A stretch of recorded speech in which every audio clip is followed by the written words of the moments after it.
Hello, and thanks for tuning in for another geopolitical analysis video. Please subscribe, like, and share the video posted below. Now, today's topic involves the update on the Libyan crisis in terms of the Greek forces and its alliances in the Mediterranean.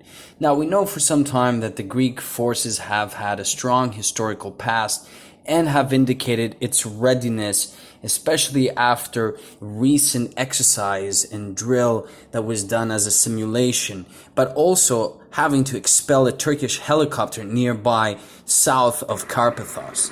Here we can see the frigate called Limnos fired a shot, showing a missile its capability to actually fire and simulate, sending a strong message to Turkey that it's not messing around and that the naval exercises are done precisely to simulate the actual orders that would happen in case of conflict. The actual area of the exercise happened south of Carpathos, close in the east side of Crete. Now, in terms of the exercise, it was called Fire and Steel, and it was done to show the readiness. And of course, Turkey responded with Navtex positions, following up with its own exercise. The equipment and the involvement of the frigate, the Aegean Hawk helicopter, F-16, and submarine has shown the full spectrum and full force of the naval operations. In terms of the Air Force of Greece, we've known for some time that the Greek pilots are ranked as one of the best of NATO and have consecutively even indicated the best pilots in training, but also in simulation. The combination of the Mirage 2000 fighter jet produced in France and also American F-16 jets are a combination that are really mighty against the Turkish fleet. We've known recently that there was an interception that happened locking the Turkish fighter jets on the Aegean Islands, literally on top, few thousand meters on top of the Aegean Isles, which of course resulted in the Turkish fleet to retreat and go back to Turkey.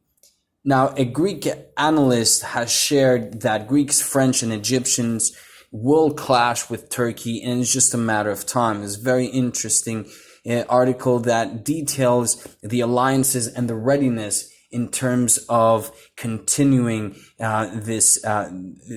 taking to a step further in terms of the Libyan conflict. We know that Libyan tribal groups near the Egyptian-Libyan border have done coordinated training with some of the forces supporting the Hellenic government, and also, of course, in this map showing that the Wagner groups are ready and have been stationed there for some months from Russia to support the Hellenic government of Haftar.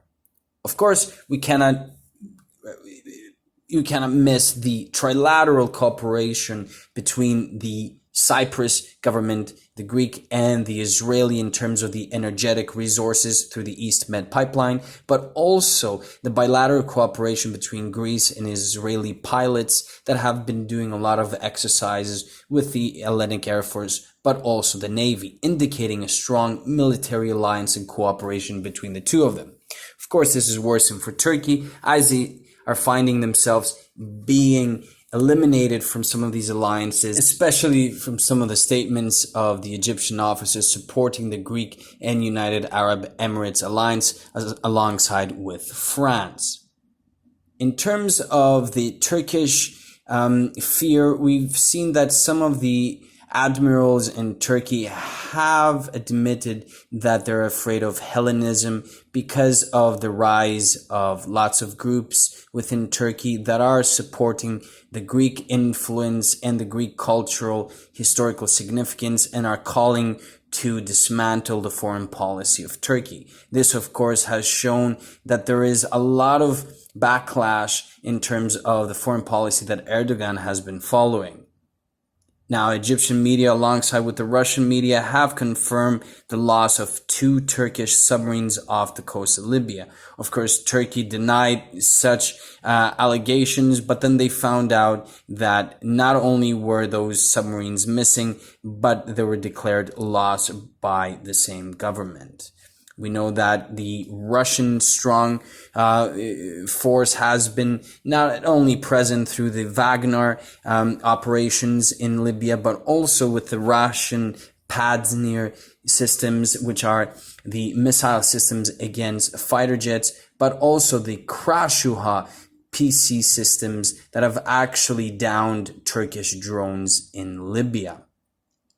Haftar's regime has actually moved some of these Scud missiles in Sirte, as Sirte is one of the strategic cities that have been deflecting some of the attacks of Turkey and its own alliances. We know the fighter jets from Egypt have also been supporting the Libyan National Army of Haftar. And of course, we cannot be remiss here because France's Macron statements of slamming Turkey's presence in Libya and claiming land there has shown that not only are they irresponsible when it comes to foreign affairs in the neighboring countries, but also the criminal activity that has taken place. Thanks so much for joining this video. Please subscribe for the next few updates as we see how this Libyan crisis unfolds and the repercussions that it will have in the global geopolitical affairs. Thanks so much, and bye for now.